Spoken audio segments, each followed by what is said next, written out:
13 Harry Potter Easter eggs.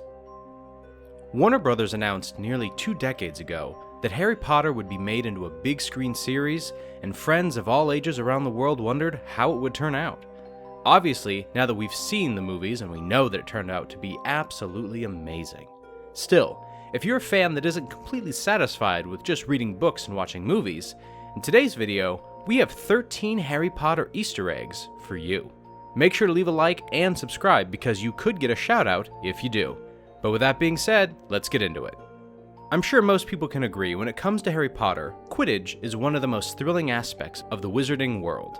In Harry Potter and the Sorcerer's Stone, Harry learns the game and he becomes a part of the Gryffindor team. But, did you know that Professor McGonagall, who's the head of Gryffindor House, actually used to play Quidditch herself? Well, we know this because in the Hogwarts trophy case, there's a small plaque which tells us so. During the scene when Harry's expressing his anxieties over his skills in the first movie, Hermione tells him that he will be good because it runs in his blood, and brings him and Ron to the Hogwarts trophy case where she points out Harry's father's award for his Quidditch skills. If you look closely, there's a small plaque to the right of his, and it reveals the name McGonagall, showing that she won an award herself in 1971 when she was a student at Hogwarts. It turns out that the director, Chris Columbus, placed this tiny Easter egg so that sharp-eyed viewers could catch a glimpse of McGonagall's glory days. Didn't know. Some of the best scenes in Harry Potter are the small ones, where the young witches and wizards are just going about their daily lives at Hogwarts. An example of this happens in Harry Potter and the Sorcerer's Stone, when the young wizards are receiving mail by Owl and we see Neville Longbottom is gifted a Rememberall, sent by his grandmother. Hermione, being the smart one, tells everybody what it is, explaining that when the ball fills with red smoke, it means the person holding it has forgotten something. And of course, when Neville is holding it, it fills with red smoke, indicating he has forgotten something. You can see that everybody in this scene, including all the students in the background, are wearing their long black robes. But Neville isn't, meaning that's what he forgot. Fantastic Beasts and Where to Find Them was released back in 2016, and it showed the journey of Newt Scamander as he traveled across the Atlantic to America to track down lost breeds from the wizarding world. But a lot of fans realized that this wasn't Scamander's first appearance, because he actually, somewhat, appeared during Harry Potter and the Prisoner of Azkaban.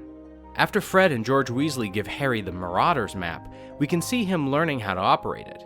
This magical map will show you the whereabouts of anybody at any time, and if you pay close attention, you can see Newt Scamander's name seen walking down the halls.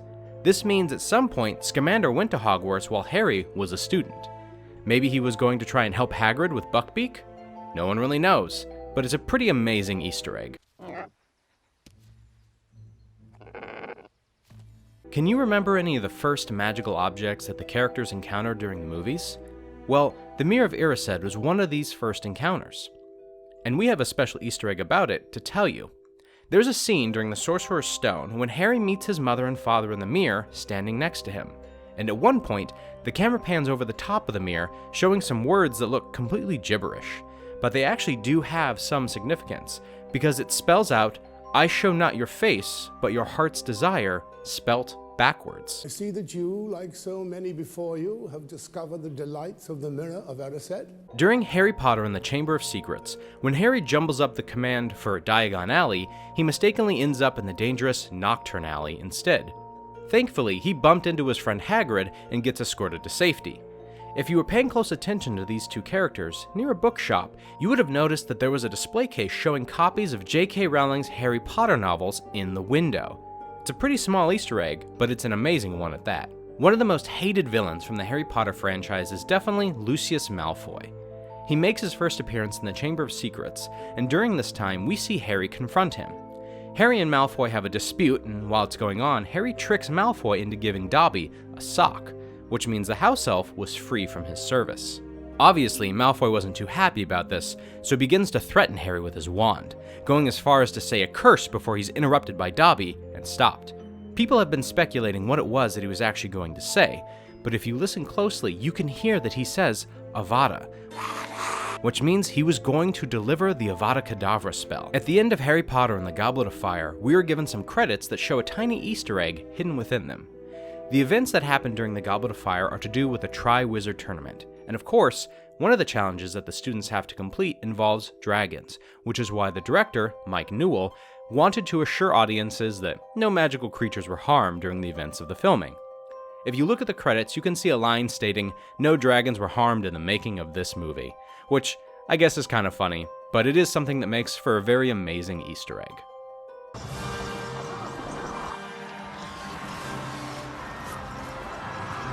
Did you know that wizards at Hogwarts like to eat food that you may recognize because they somewhat resemble real food? For example, in Harry Potter and the Order of the Phoenix, there's a scene where Harry, Ron, and Hermione are walking down the Great Hall, and we can see a box of Cheery Owls. Clearly, these are supposed to be Cheerios, but with a wizarding twist to them. You know in Harry Potter and the Order of the Phoenix, when Arthur Weasley takes Harry to his hearing with the Ministry of Magic? Well, within this scene, we can see that Weasley enters a red telephone booth and puts in a code to enter the building. The numbers he dials are 62442, and this spells out magic on a telephone number pad. It's a very fitting passcode, seeing as the world they live in is all to do with magic, but I guess it also isn't the safest password because it's that obvious. Like I already mentioned on today's list, Quidditch is one of the best parts of the Harry Potter world. But what makes it even better is when Harry becomes Gryffindor's team captain during the events of the Half-Blood Prince. This was a moment that the filmmakers knew was special and didn't want to waste, so they added in some foreshadowing through Harry's costume. On the front of his shirt, it shows the number 7, and this is obviously foreshadowing the fact that he is the 7th Horcrux. We first meet Professor Slughorn in Harry Potter and the Half-Blood Prince, and a lot of people liked him a lot, but that isn't what we're focusing on. If you take a look at his wand, you will see that it resembles a slug head, or a pair of horns, which of course ties in with his name, Slughorn. It's quite hard to notice, to be honest, when watching the movies, but if you did manage to catch it, then good on you. Oh, yes. What you see before you, ladies and gentlemen, is a curious little potion. One of the most entertaining scenes from Harry Potter and the Goblet of Fire, and most memorable, is when the students from Beauxbaton skip into the Great Hall, dancing. But these European witches are actually caught doing a far less elegant routine later on in the movie. Near the climax of the Goblet of Fire, while students are preparing for the third and final event of the tournament, the students from all 3 of the schools gather around the entrance of the hedge maze. The witches from Beauxbaton start doing some cheerleading routine. The routine is a bit familiar, and it looks a lot like a dancing style called the Macarena. And last but not least on today's list, we have a moment in Harry Potter and the Deathly Hallows Part 1, where we can see a poster of Daniel Radcliffe in the famous stage play, Equius. It takes a quick eye to catch this very small detail, but you can notice it if you're looking. While Harry, Hermione, and Ron are fighting 2 wizards in a London cafe, the poster can be seen in the background. But there we have it, 13 Harry Potter Easter eggs. Make sure to leave a like if you enjoyed, and consider subscribing. Also, don't forget to hit that notification bell to be notified whenever we upload. Let us know what you thought in the comments, and we will see you in the next one.